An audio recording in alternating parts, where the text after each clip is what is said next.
Hello, everybody. Thanks for joining our town hall this evening. We'll get started in just a few minutes.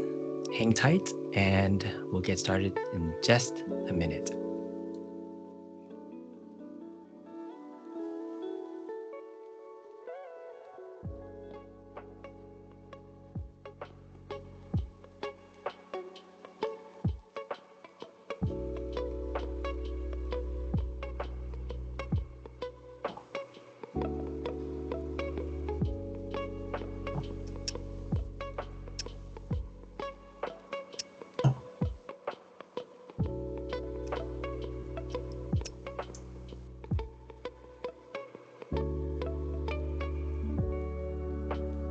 Good evening, everybody. Hi, my name is B. Kong. I'm your Regional Volunteer Services Officer for the Los Angeles region. Thanks so much for joining in for our town hall this evening. We're excited to have you join us. We appreciate your time. Today, we're going to be talking a little bit about our efforts supporting Hurricane Helene. We have a short program for you with several guests.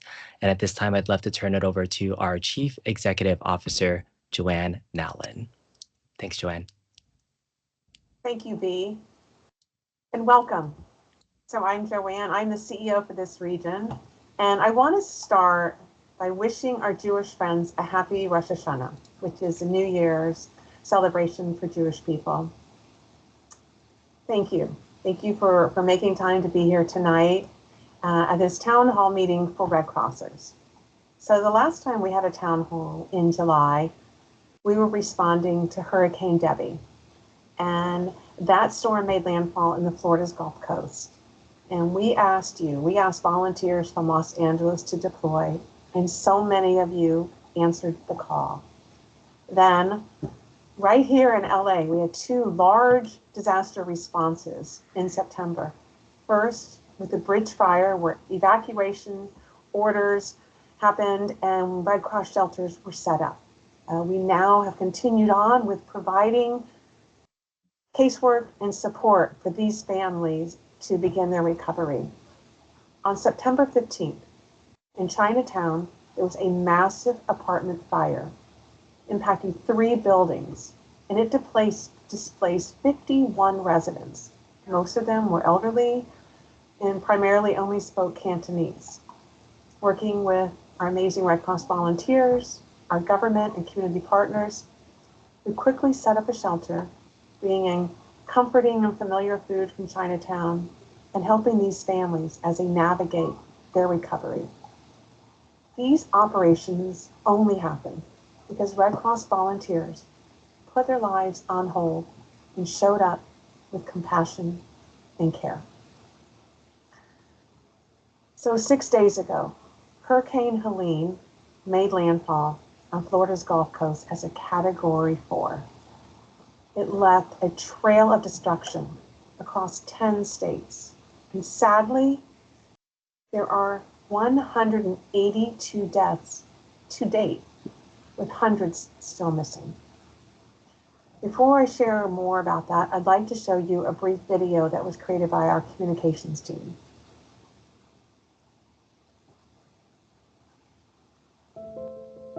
Days after landfall, millions of people are still reeling from the heartbreak left behind by Hurricane Helene.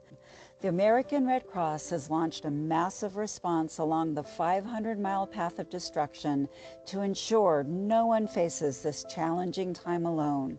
We urgently need volunteers to deploy and assist in our disaster relief efforts across the country. Your participation can make a profound difference in the lives of those affected. Please visit redcross.org to apply now.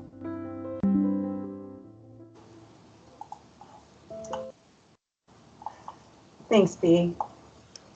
So here's what we do know.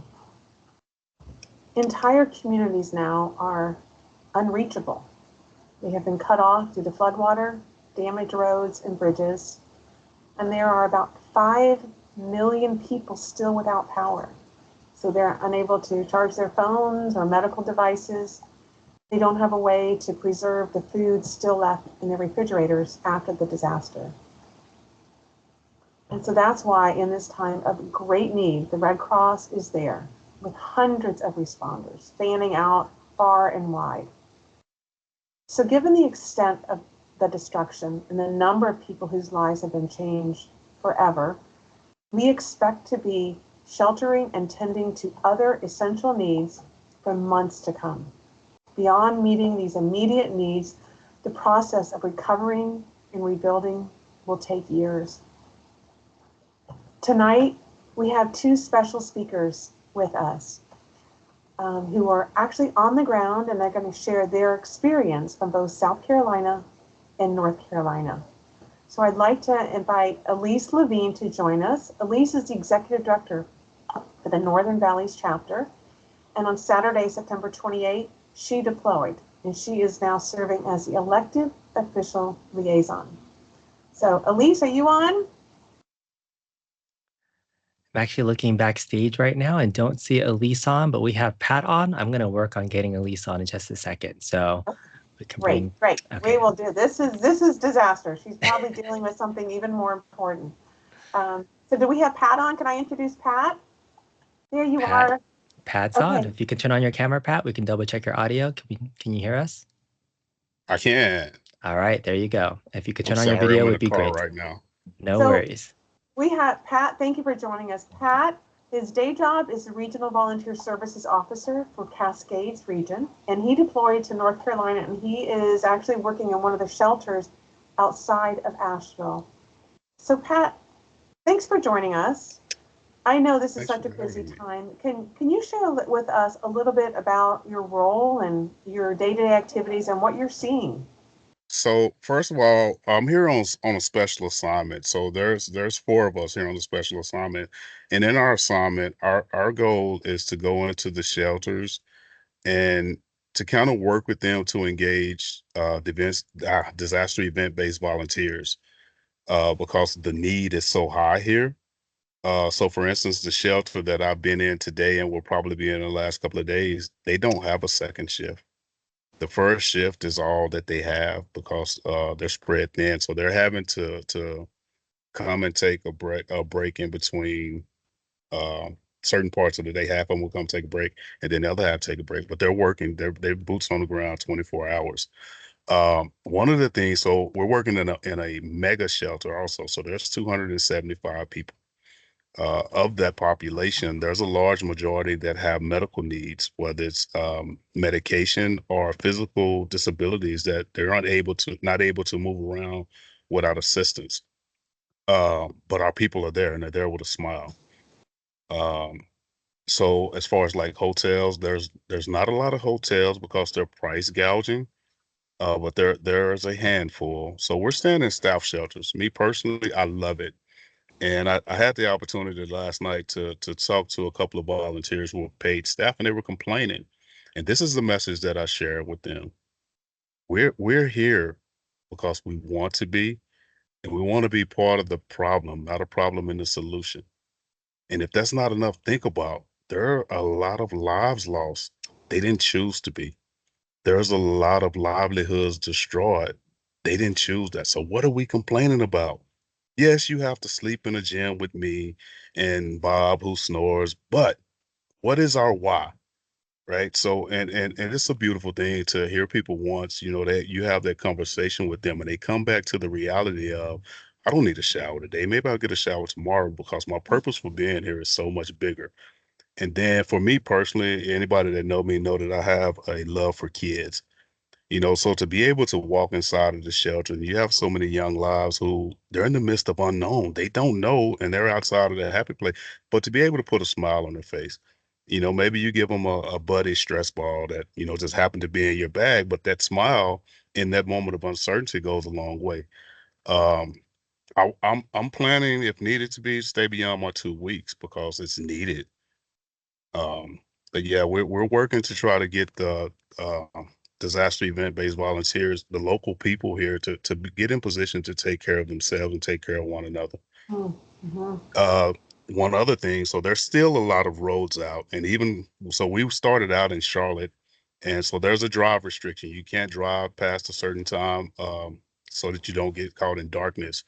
Uh, they've done a great job of fixing, what is it, 74 between Charlotte and Asheville. So we're probably 10 minutes outside of Asheville.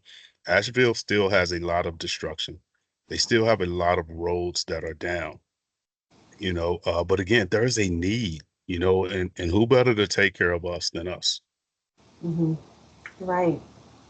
Pat, thank you. Thank you for bringing your wonderful spirit and energy. And so here's my question before you, because I know you need to get back to work, but any advice or suggestions for those who are considering deploying? I mean, you talked about it's not an easy assignment. So can you share any advice? I'll tell you this, right? For anybody who's thinking about it, I've been with Red Cross all of 8 months on the 29th. I had every excuse why not to. I'm not experienced enough. I don't know enough. But I also have the memory of Hurricane Harvey that happened in 2017, where I was impacted because friends of mine 7 years later still haven't recovered. So being in a position to where I could go and help, even if it's nothing more than passing out a buddy stress ball to a kid, I owe that to humanity to step and do that. So I would not hesitate to do it again. So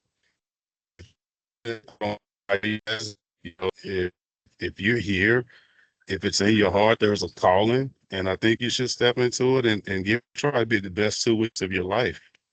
Hmm. That is a beautiful, powerful message. Pat, thank you. Thank you for taking the time. Thank you for saying yes and deploying and taking care of some folks in truly their darkest moments. We wish you all the best. Well, I'd love to Thank you. invite, now I'd like to introduce you to Elise. Elise Levine is Executive Director with our Northern Valleys chapter, and she's the one who deployed on Saturday the 28th and serving in the role of elected official liaison. So Elise, thank you. Thank you for joining. So can you share a little bit about your role and your experience so far? Sure. So thank you for having me here tonight. I'm hoping that we have sufficient internet service.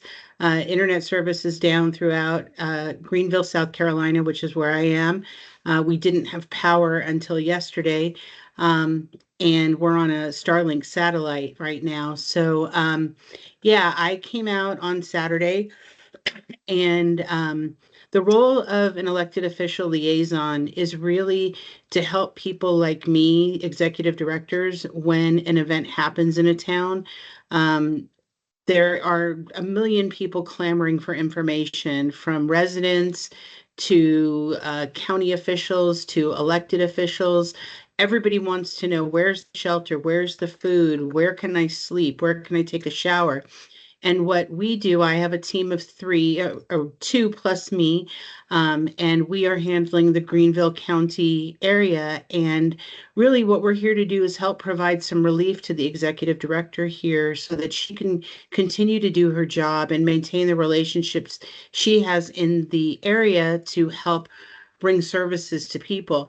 So my team and I are working with the elected officials to make sure that they know what's going on. We're going out to all of the shelters just to check in and say hi and bring a smile, make sure everything is running smoothly, and bring that information back.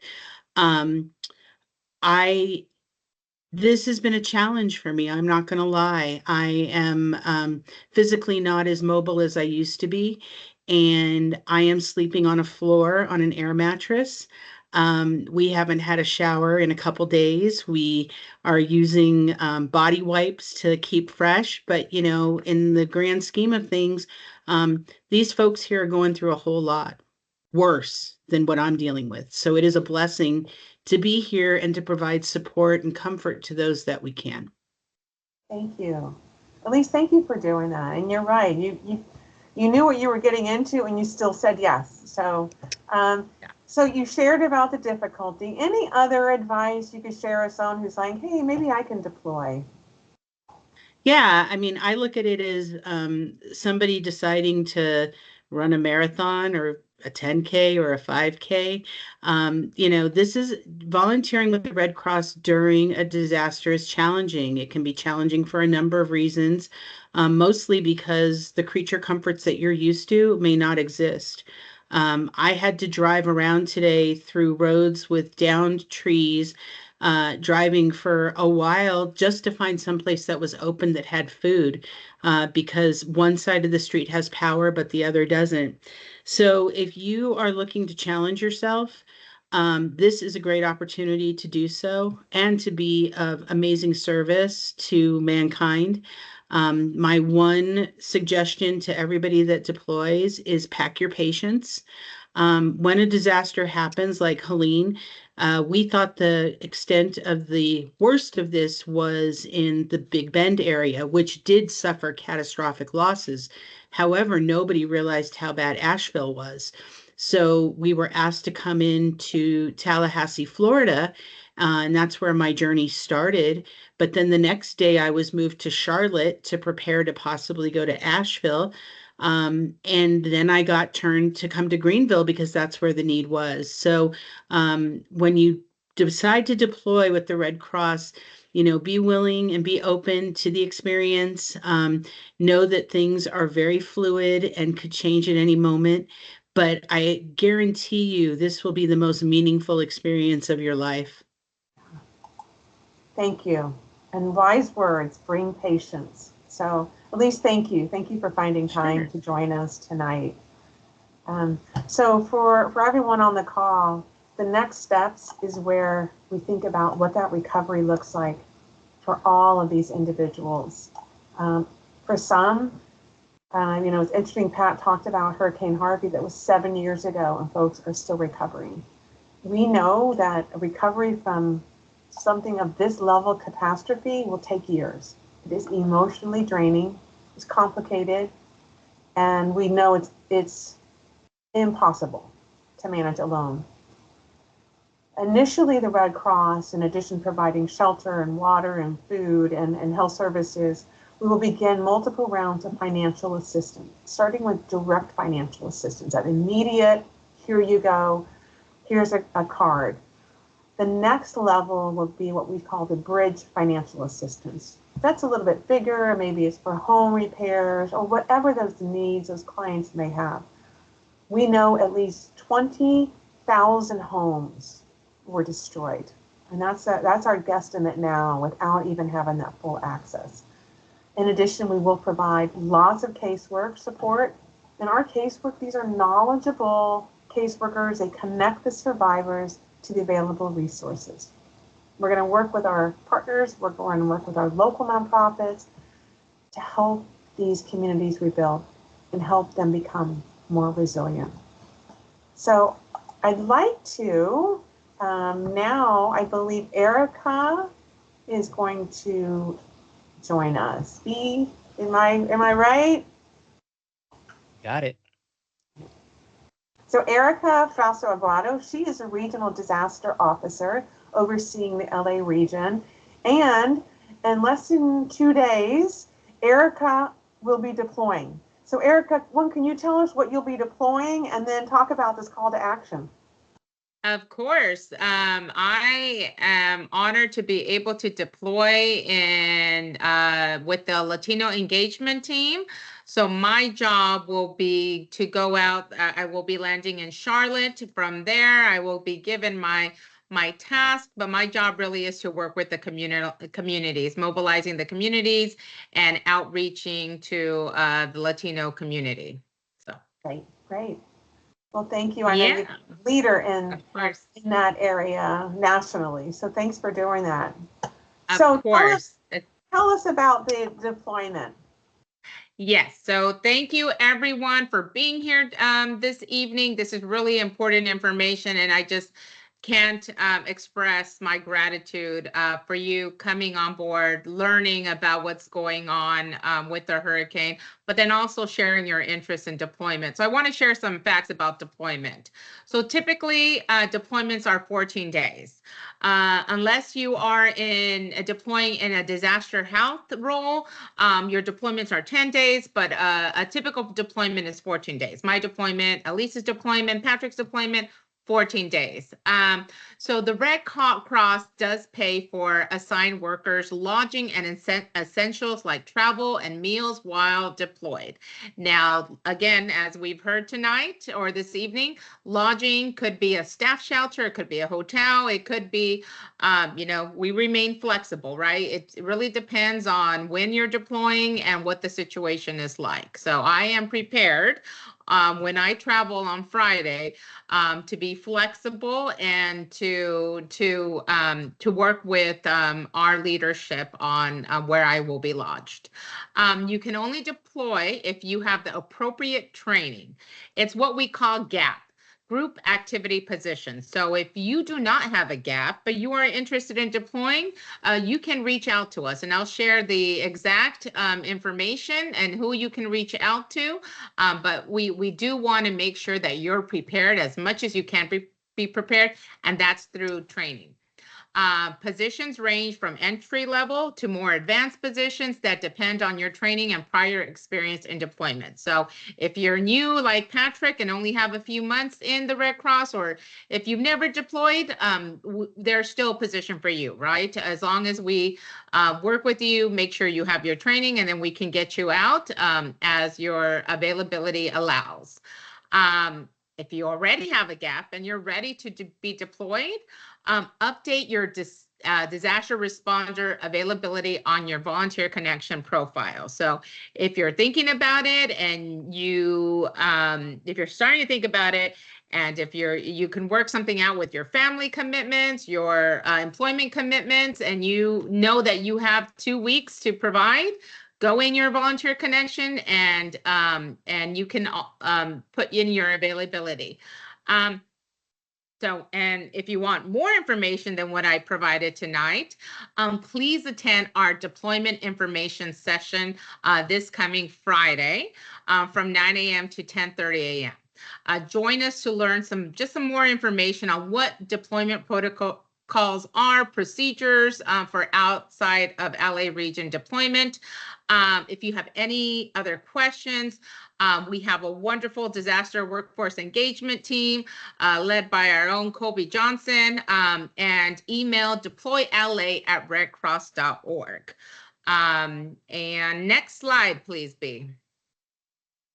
All right, so look at this list of amazing leaders, amazing folks that are going out, making the sacrifice to deploy. So all of these individuals have either deployed or are deployed right now, or assigned, that's why you see my name right there, to a wildfire response, because we're very much in wildfire season, or they're on their way to one of the impacted regions due to the hurricane event. So just want to acknowledge all of these individuals that have given their time, their commitment, and as Elise mentioned and Patrick mentioned, it is a sacrifice, right? We have commitments that we have to put on hold, but as everyone has mentioned, there is just a return that you can't place a value on. You go out, you help your fellow man.